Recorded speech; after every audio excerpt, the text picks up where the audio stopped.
हर हर महादेव. नुकतंच आमचं जे शांततेनं चाललेलं आंदोलन होतं ते प्रशासनाला हाताला हात धरून या सरकारनं ते आंदोलन चिरडवण्याचं काम केलं. हे आंदोलन फक्त आमचं आंदोलन नव्हतं, तर हा कोळी बांधवांचा आक्रोश होता आणि या आक्रोशाच्या माध्यमातून आम्ही शासनाला जो इशारा द्यायचा तो दिला. भले आज आम्ही आंदोलन तुम्ही चिरडावलं, आम्हाला अटक केली, अटक करून आम्हाला पोलीस स्टेशनला नेलं. आम्हाला पोलीस स्टेशनवरून मी पहिलंच पोलीस स्टेशनला गाडी पोचण्याच्या आधीच पटकनी गाडीतून उतरलो होतो गाडी वळवताना. त्याच्यामुळं मी वाचलो, परंतु बाकीच्या बांधवांवरती गुन्हे दाखल झाले.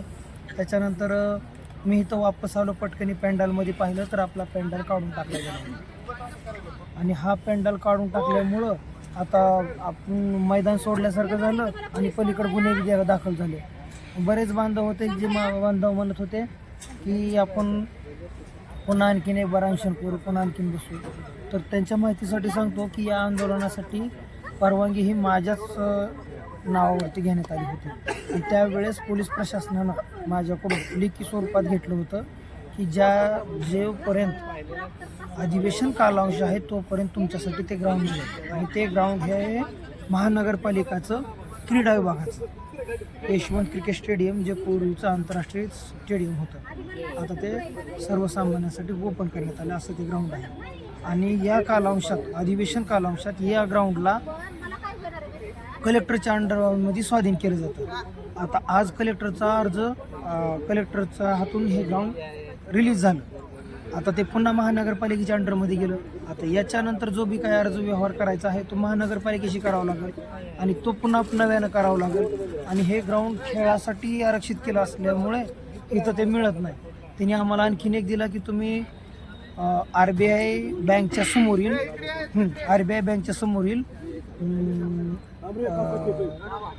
संविधान चौक, त्या संविधान चौकात जाऊन तुम्ही आंदोलन करू शकता. त्या संविधान चौकात बौद्ध बांधव वर्ष आंदोलन करतात. कुठलीही मीडिया तिकडे फिरकत नाही. त्यांना फक्त इथून आपल्याला काढायचं होतं, ते यशस्वी झाले. ते फक्त आपलं आंदोलन चिरडण्याचे यशस्वी झाले, परंतु आपला बांधव हा मॅसेज त्या देवेंद्र फडणवीसपर्यंत पोहोचवण्याचे यशस्वी झाला. त्याच्यामुळं माझी सर्व बांधवांना विनंती आहे की हा लढा संपलेला नाही आणि संपणार देखील नाही.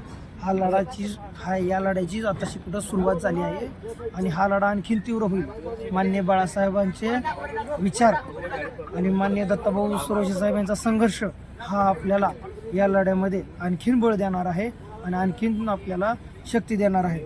या आंदोलनाच्या माध्यमातून आम्हाला एक गोष्ट जाणवली की महाराष्ट्रभरातील तमाम आदिवासी कोळी बांधव, आदिवासी ढोर टोकरे मल्हार कोळी बांधव हा या प्रश्नाबाबतीत संवेदनशील आहे. त्याच्याशी जर का व्यवस्थित संपर्क केला तर आपल्याला तो साथ देतो, तो न्याय हक्कासाठी रस्त्यावर उतरतो. हे आम्ही पाहिलं. आयोजनाचा थोडा अभाव झाला, त्याच्याबद्दल मी नागपूरकर या आयोजनामध्ये होतो, मी तुमची सर्वांची माफी मागतो. परंतु आम्ही नागपूरकर बांधवांनी देखील बरंच काही केलं होतं.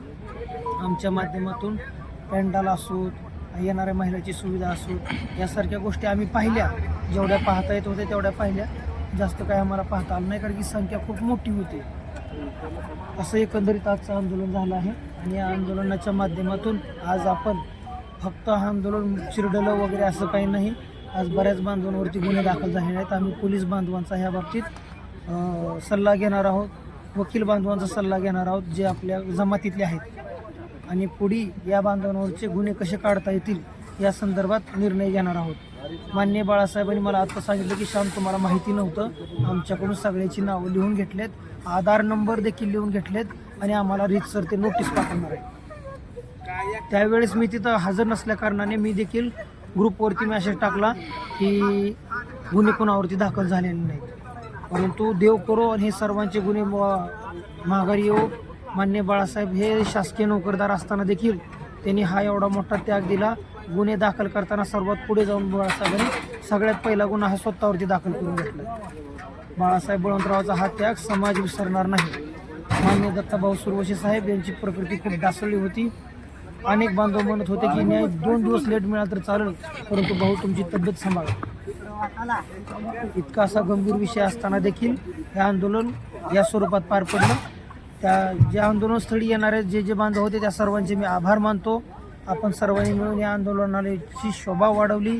तसेच आपण सर्वांनी या आंदोलनाच्या माध्यमातून या सरकारला मेसेज देण्यास सहकार्य केलं त्याबद्दल आपले सर्वांचे आभार.